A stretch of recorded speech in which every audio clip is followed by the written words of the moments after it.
berjalan dalam firman-Mu, hatiku siap.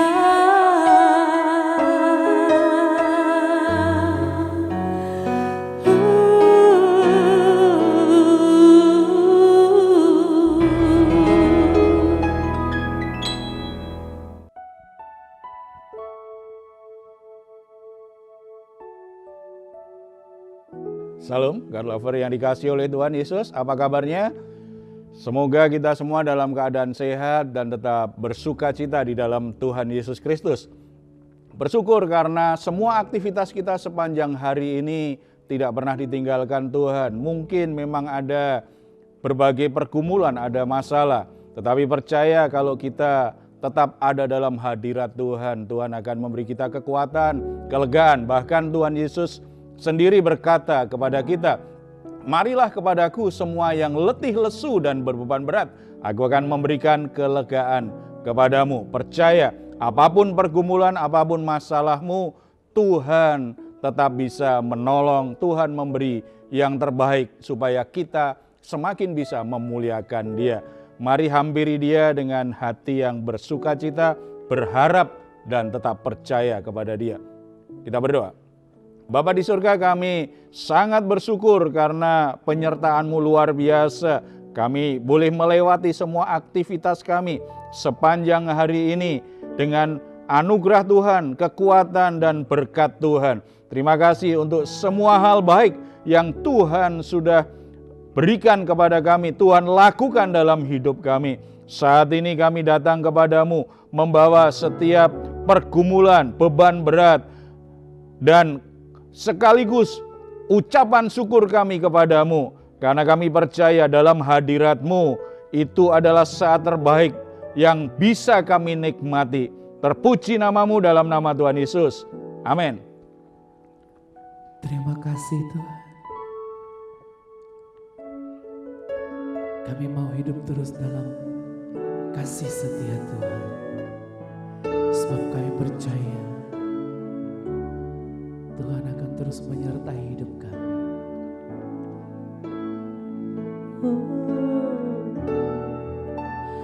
Kalau ku hidup bagimu, hatiku tetap menyembahmu.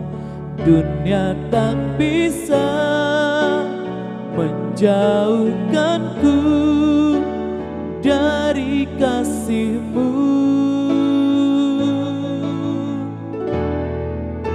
Selama ku hidup bagimu, mataku tetap memandangmu. Dunia tak bisa menjauhkanku dari kasih-Mu. Oh, Yesus, Kau kebenaran yang menyelamatkanku. Kau memberikanku hidup dan pengharapan.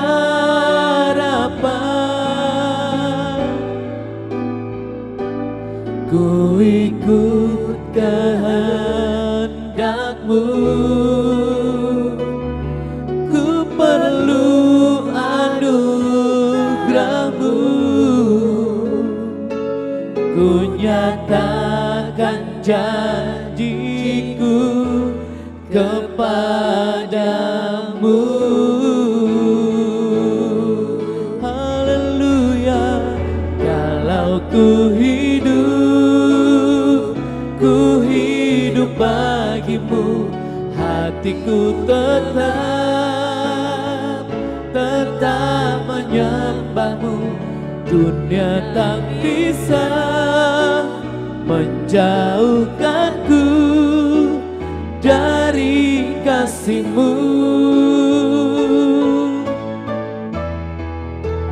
selama ku hidup bagimu, mataku tetap memandangmu. Dunia tak bisa menjauhkanku dari kasih-Mu.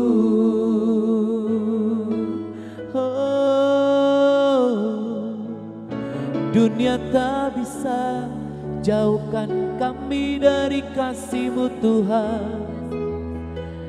Kami mau hidup dalam kasih-Mu.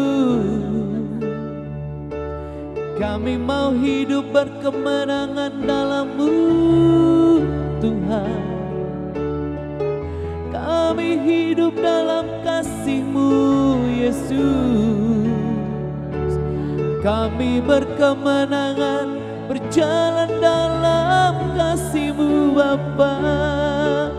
Yesus, Juru Selamat kami. Yesus, Kau gunung batu kami, kota benteng kami. Kau sumber kekuatan dalam hidup kami. Kuasa-Mu Tuhan yang selalu memberkati kami. Kuasa salib-Mu Bapa yang memenangkan kami Yesus.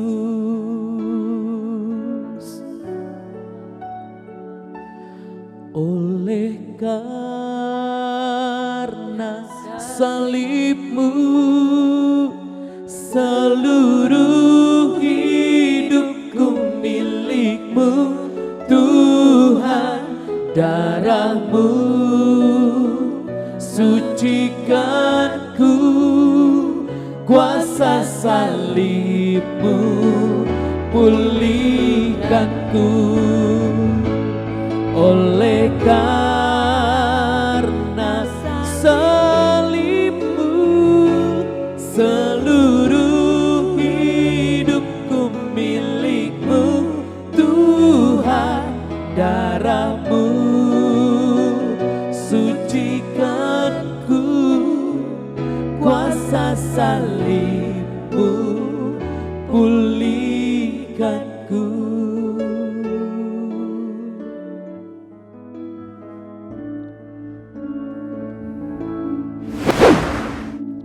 Luar biasa sekali karena karya salib Yesus Kristus itu membereskan semua permasalahan, semua masalah dosa dan kerusakan hidup manusia. Kita bersyukur karena beroleh anugerah dari karya salib Kristus itu.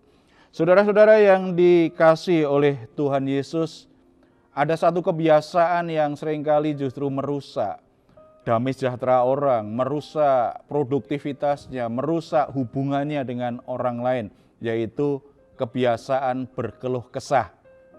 Dikit-dikit berkeluh kesah, dikit-dikit berkeluh kesah. Tidak ada orang yang senang mendengar orang yang dikit-dikit berkeluh kesah. Kita senang kalau orang itu gembira, kita senang kalau orang itu menceritakan hal-hal yang positif. Tetapi kalau orang berkeluh kesah makin lama, kita mungkin juga bosan dan kita menghindar. Tetapi kadang-kadang kita nggak menyadari yang berkeluh kesah itu kita. Begitu ada orang yang mulai menghindar dan mulai menunjukkan dia tidak terlalu senang dengan sikap kita, kita protes. Tetapi ini memang permasalahan banyak orang ya, sering berkeluh kesah, terutama ketika menghadapi persoalan, ketika menghadapi situasi yang tidak seperti yang diharapkan. Bahkan kalau ada banyak orang yang berkeluh kesah di pekerjaan, di gereja gitu, di keluarga gitu, membawa suasana yang nggak nyaman ya untuk bersama-sama gitu ya. Kita akan lihat beberapa hal penting bagaimana kita tidak perlu untuk terus berkeluh kesah, karena sesungguhnya di dalam Tuhan ada kepastian, bahkan ketika kita sedang mengalami yang namanya ketidakpastian. Sebelum kita lihat lebih lanjut kebenaran firman Tuhan ini, mungkin ada yang mau sharing tentang orang yang senang berkeluh kesah tadi? Karena banyak sekali contohnya kan? Sebenarnya banyak sih Pak, apalagi di akhir-akhir ini kan dengan kondisi yang memang ya banyak penurunan lah dalam usaha produksi yang agak-agak sulit gitu ya Pak. Tapi memang ada saya teman sih sebenarnya itu dia kayaknya memang selalu hobinya memang berkeluh kesah gitu. Memang aduh gimana nih besok, terus ini gimana ya pekerjaan kita ini, yang ini gini selalu aja gitu. Jadi memang betul Pak seperti yang Bapak bilang itu jadi kayak kitanya jadi nggak nyaman karena kita juga jadi ikutan takut padahal sebelumnya kita udah percaya, udah misalnya kita udah sepakati, sudah kita bahas bersama, kita udah siapkan langkah-langkah apa yang kita mau kerjakan, misalnya kan step by step kita lakukan, tapi dia selalu aja setiap di tahap berikut, ya tapi kan ininya gini ya, ntar gimana ya gini. Itu memang jadi nggak nyaman Pak, memang jadi kayaknya nih, ini kayaknya jadi emang jadi batu sandung buat kita semua. Cuman kan nggak mungkin digeser kan gitu ya Pak. Itu gimana ya Pak, dia yang tidak punya iman atau gimana tuh Pak? Tadi katanya hobi. Kalau hobi ya memang itu kesukaannya. Iya, itu kebiasaan orang ya, kebiasaan orang yang tidak positif dalam menanggapi berbagai permasalahan. Keluh kesah itu kan tidak pernah mengubah situasi, bahkan biasanya nambah masalah tadi. Masalah tidak disukai orang, masalah kesehatan, bahkan orang yang suka berkeluh kesah itu kadang-kadang justru ada saja penyakitnya, belum lagi produktivitasnya jadi juga nggak bisa maksimal karena kan orang yang berkeluh kesah itu dia sedang coba menekan jiwanya sendiri, secara mental dia justru menjadi sangat tertekan dengan situasi yang dia nggak suka itu, yang dia keluhkan itu. Secara emosi juga pasti terganggu, orang yang berkeluh kesah kan tidak mungkin bisa tentram, tenang dan damai menjalani hidupnya. Nah, itu tambah masalah. Padahal apa yang kita alami hari ini, kita berkeluh kesah, lalu kita berpikir bahwa situasinya pasti akan lebih baik kalau begini. Tetapi kan itu situasi yang bukan realita yang hari ini.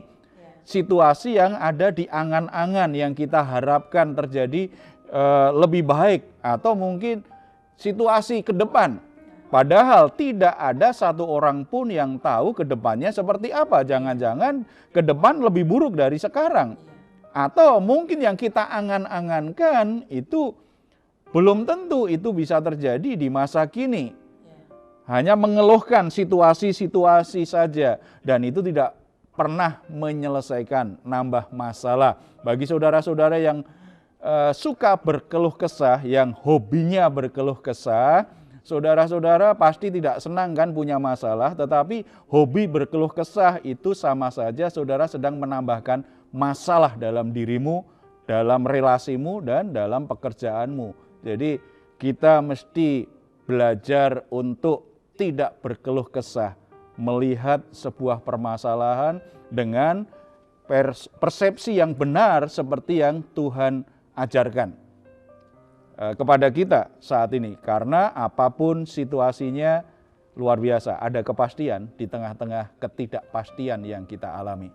Nah, gimana tuh Pak supaya kita tetap mengalami kepastian di tengah ketidakpastian yang sedang terjadi? Kita harus mengerti bahwa apa sih yang pasti di dunia ini? Tidak ada yang pasti. Siapa orang yang tidak pernah berubah? Semuanya pernah berubah. Satu-satunya yang pasti adalah Tuhan yang kita sembah. Iman kita mestinya berpusat pada Tuhan yang pasti tadi, yang tidak pernah berubah. Kita akan lihat beberapa hal penting dari 2 Korintus pasal 4 dan beberapa di pasal 5 nanti. 2 Korintus pasal 4 ayat 16 sampai 18 saya bacakan. Sebab itu kami tidak tawar hati, tetapi meskipun manusia lahiriah kami semakin merosot, namun manusia batiniah kami dibaharui dari sehari ke sehari. Sebab penderitaan ringan yang sekarang ini mengerjakan bagi kami kemuliaan kekal yang melebihi segala-galanya, jauh lebih besar daripada penderitaan kami. Sebab kami tidak memperhatikan yang kelihatan, melainkan yang tidak kelihatan, karena yang kelihatan adalah sementara, sedang yang tidak kelihatan adalah kekal. Jadi hal pertama, jangan sampai biarkan hatimu menjadi tawar. Ketawaran hati itu yang membuat orang hobinya berkeluh kesah itu, mengeluh-mengeluh, karena sudah tawar hati. Pergumulan-pergumulan berat, penderitaan-penderitaan, kadangkala memang itu berat untuk dijalani.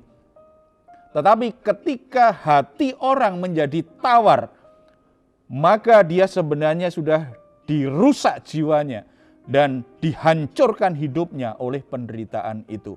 Dimulai dari hati. Makanya jangan biarkan hatimu itu menjadi tawar. Supaya hati kita tidak menjadi tawar, apa yang harus kita lakukan? Ayat 18 tadi kan, kami memperhatikan yang kelihatan, melainkan sebab kami tidak memperhatikan yang kelihatan, melainkan yang tak kelihatan. Karena yang kelihatan sementara, sedang yang tak kelihatan adalah kekal. Yang tidak kelihatan siapa? Tuhan. Maksudnya Tuhan, bukan setan ya. Setan juga nggak kelihatan. Tetapi Tuhan. Kami tidak melihat apa yang kelihatan. Artinya memang secara fisik, penderitaan itu membuat kami semakin lemah. Secara fisik, kami mungkin semakin merosot ini. Apalagi yang semakin tua, apalagi yang sudah sempat terpapar COVID-19 katanya kadang-kadang jadi lemah misalnya begitu. Bisa saja secara fisik alami kemerosotan, tetapi kami melihat yang tidak kelihatan. Kami melihat Tuhan. Kami melihat bahwa Tuhan tidak pernah berubah dalam hidup kami. Kasih-Nya tidak pernah berubah, kasih setianya tidak pernah meninggalkan kami. Janji-janjinya tidak pernah berubah. Tuhan itu konsisten. Ketika Tuhan berkata, ketika Tuhan berjanji, itu yang akan dilakukannya. Paulus melihat yang tidak kelihatan. Melihat Tuhan, apa yang dikatakan Tuhan, apa yang dijanjikan Tuhan. Kita akan menjadi tawar hati kalau hanya melihat penderitaannya, melihat masalahnya, makin lama menjadi tawar, apalagi itu kan nggak selesai-selesai. Orang menjadi tawar hati itu biasanya memang masalahnya berkepanjangan, nggak selesai-selesai, akhirnya udah nggak mau lagi berdoa, tidak mau lagi berharap, tidak percaya. Kalau orang berkata-kata, serahkan masalahmu pada Tuhan, nggak mau, udah nggak percaya lagi, menjadi ragu dengan firman Tuhan, mulai tidak yakin lagi. Bahkan ada yang sampai mulai ragu apakah Tuhan benar-benar ada atau tidak. Karena tawar hati. Jadi jaga hatimu jangan sampai tawar ketika melihat, mengalami berbagai penderitaan. Lihat saja pribadi Tuhan yang bisa melintasi waktu dan tempat untuk memberikan kepastian dalam hidup kita. Amin. Yang kedua, pasal 5 ayat 6. Maka oleh karena itu hati kami senantiasa tabah meskipun kami sadar bahwa selama kami mendiami tubuh ini kami masih jauh dari Tuhan. Ayat 7. Sebab hidup kami ini adalah hidup karena percaya, bukan karena melihat. 8. Tetapi hati kami tabah dan terlebih suka kami beralih dari tubuh ini untuk menetap pada Tuhan. Jangan sampai kehilangan pengharapan, jangan sampai putus asa. Jaga hati. Tadi yang pertama jangan sampai tawar hati. Yang kedua, jaga hati supaya tetap tabah melewati semua penderitaan, semua masalah. Aku hidup bukan karena melihat, aku hidup karena percaya. Ada banyak hal di dunia ini kita nggak bisa pahami mengapa seperti itu. Kita nggak pernah menemukan jawabannya. Tetapi ketika kita percaya kepada Tuhan, kita akan temukan jawabannya.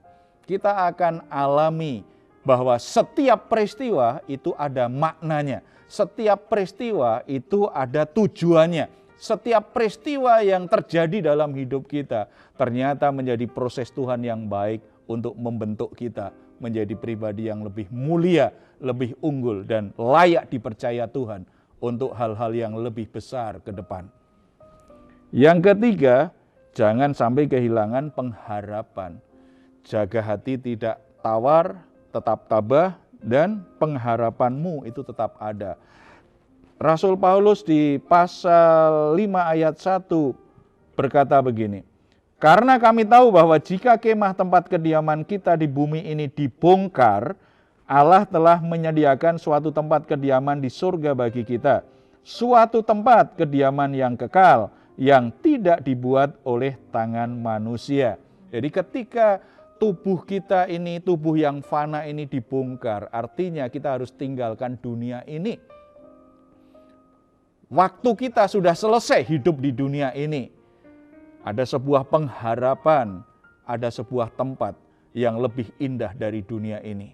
Ada sebuah tempat yang memberi kepastian kepada hidup kita, yaitu bersama-sama dengan Bapa di surga, berkumpul dengan Yesus Kristus selama-lamanya. Ada sebuah pengharapan. Saudara-saudara, taruh harapanmu bukan hanya dengan hal-hal yang sementara di dunia ini, tetapi taruh harapanmu kepada kekekalan, ke arah kekekalan. Karena pengharapan yang sementara kadang-kadang mengecewakan. Pengharapan yang sementara kadang-kadang bisa gagal membuat kita tetap tabah.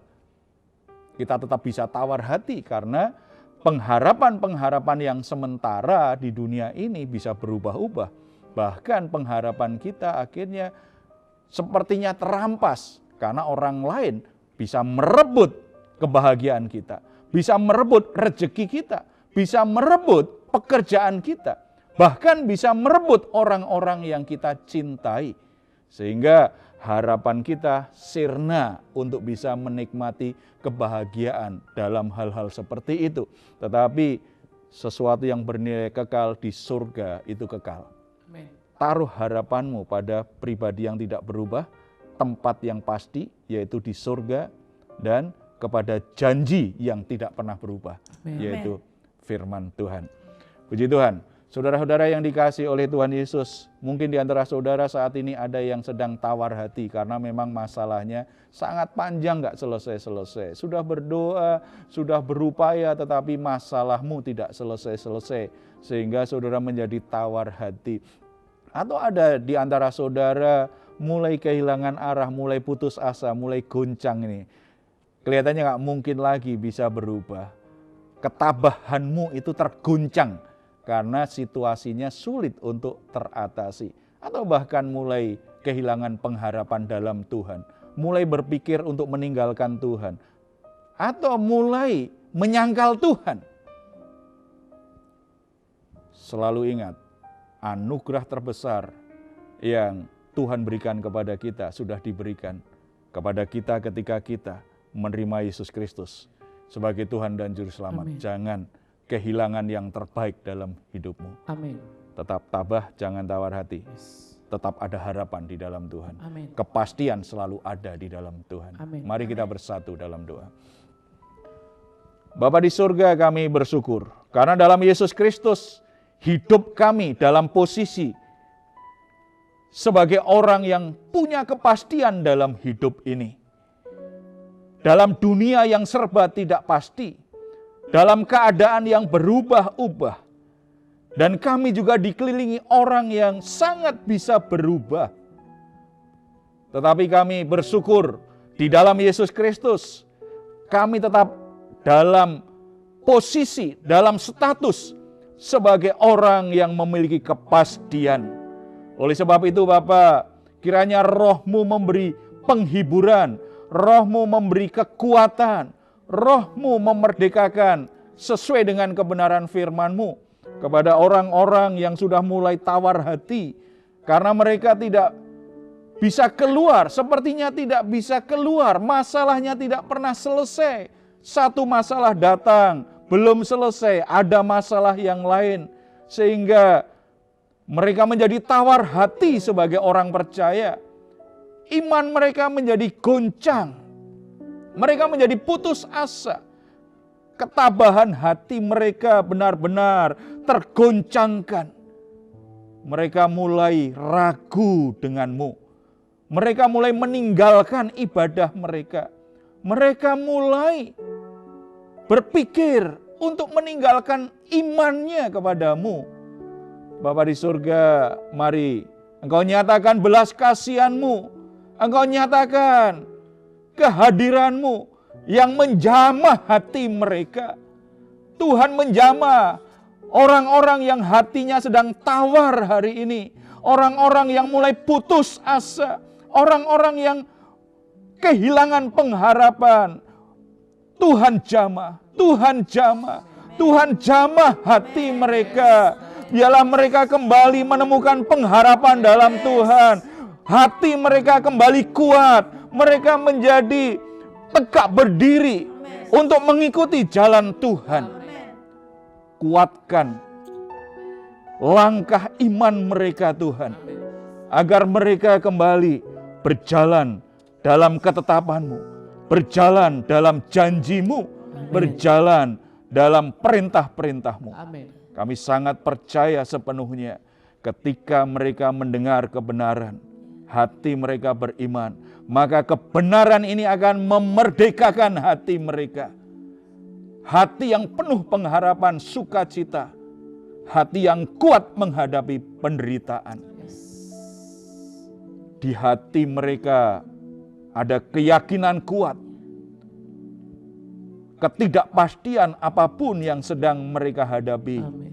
Ketika mereka melangkah bersama dengan Tuhan, ada sebuah kepastian, Yes. ada pertolongan, Amin. ada kekuatan, ada jalan keluar, Amin. ada berkat dan anugerah Tuhan Dalam nama disediakan Yesus. Tuhan bagi mereka untuk melewati semua hal yang tidak pasti ini. Terpuji namamu Bapa di surga. Tuhan memberkati